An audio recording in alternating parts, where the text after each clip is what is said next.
Phenomenal reality is the process of reality learning what itself is, and self-knowledge is self-creation. Ultimate reality is emptiness, for it contains nothing predetermined, and it is fullness, for it is the capacity to determine anything. Throughout the passage of time, reality comes to understand itself, and thus it becomes more real, for again, knowledge and creation are one. And since reality is nothing but the potential for everything, its essence is the knowledge of its own lack of a predetermined essence. It is the knowledge that there is nothing fundamentally to know apart from the ability to know it. For the absence of a way things must be is pure freedom, and freedom is the womb of creation.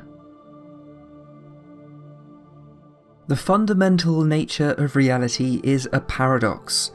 It is precisely because it is not, because there is nothing stopping it from being. The nature of the self is freedom, and to completely know the self is to not know the self. As a wise man once said, "All that I know is that I know nothing." The mystery of reality is not merely how consciousness understands the paradox of being, but how it understands how it understands. Understanding is natural. We all understand that we are conscious, but we do not understand how we understand, for we know nothing other than being conscious. The only way to understand how we understand is to forget that we understand, so that we may learn it again. The mystery emerges because this understanding concerns a paradox, and a paradox cannot be broken into parts that can be learnt piece by piece. We might learn, on one hand, why a paradox is true, but this ignores why it is false. We might learn why it is false, but this ignores why it is true. The paradox is what it is not, and so the only way to learn about the paradox, which is ourselves, is to learn about each of its aspects at the same time, but in total separation. This is thus the creation of duality in experience. The emergence and evolution of duality is that necessary process by which reality comes to understand itself. As reality gains self-knowledge, the psychical and physical domains of experience come into being. At heart, they are united, but to understand why they are united, they must first be brought apart. At the beginning stages of evolution, the distinction between them is minimal, and as experience gains an intellectual understanding internally, there is an equal and compensatory representation externally. Since this is a process of learning, it is a rational process that is structured in accordance with patterns that facilitate learning. The laws of physics, and indeed the laws of mind, are consequences of the rational nature of the learning process, and so the outside world naturally appears to us as a closed, deterministic system. Indeed, it is a closed system.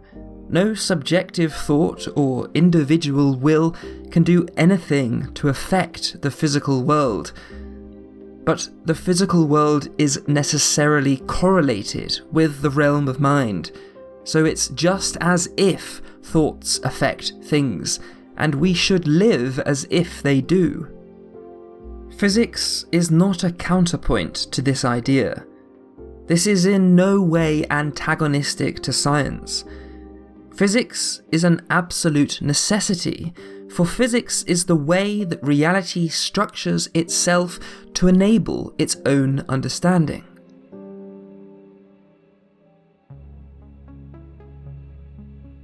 The development of self-knowledge manifests as the increase of the intelligence of life, which is in turn an increase in our ability to perceive and conceive the reality of the outside world, which is in turn an increase in the reality of that world.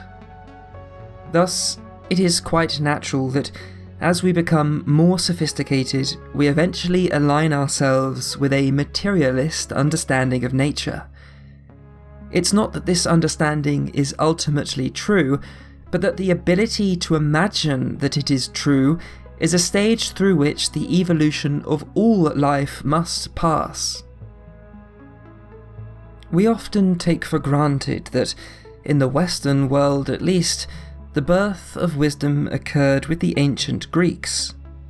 This is a mistake. The recognition of ourselves as separate from the world and the increase in our intelligence is that which generates our need to know. But in wisdom, there is no need to know. Our long-forgotten archaic past, before the calculated philosophy of the ancient Greeks, where mythologies and fairy tales reigned supreme, held far more wisdom than our age of reason. The history of philosophy is the fading of wisdom, for while philosophy merely desires for wisdom, true wisdom must surrender its attachment to itself. You see, wisdom is grounded in a unity between knowing and not knowing, between fact and fiction, discovery and creation. Wisdom is to be united with the self, and the self is a coincidence of opposites. Our mythological and allegorical past reflects the earlier contraction of duality in our experience, where we were closer to the source of being. And as the intellect supplants our instinctual wisdom, we forget the meaning buried in mythologies past.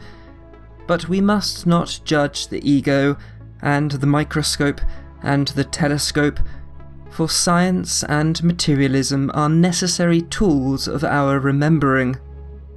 It is the rigour and level-headedness of science that facilitates the building of a new kind of wisdom, which shall one day guide us back home.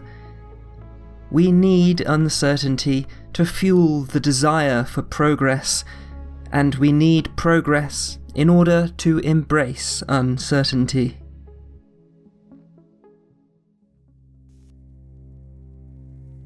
The path to self-knowledge must first lead away from the self, for it is in this separation that the ability for rational thought evolves.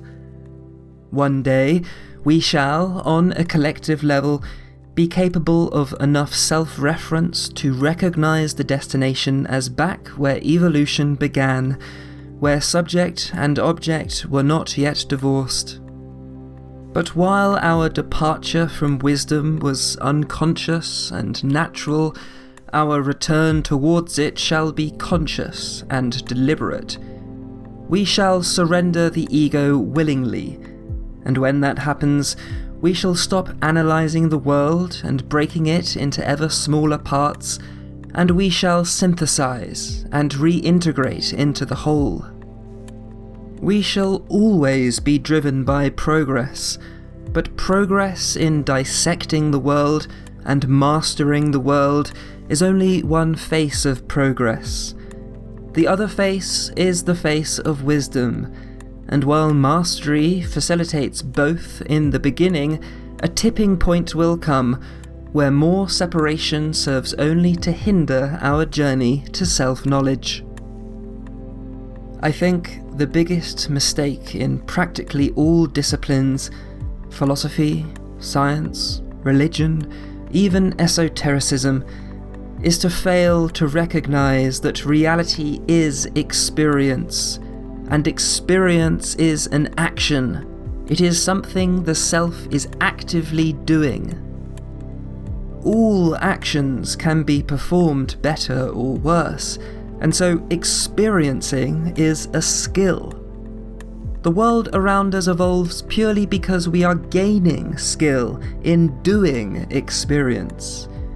Yet, at the same time, the world around us evolves in accordance with natural laws of physics, for this is how perfect reality is.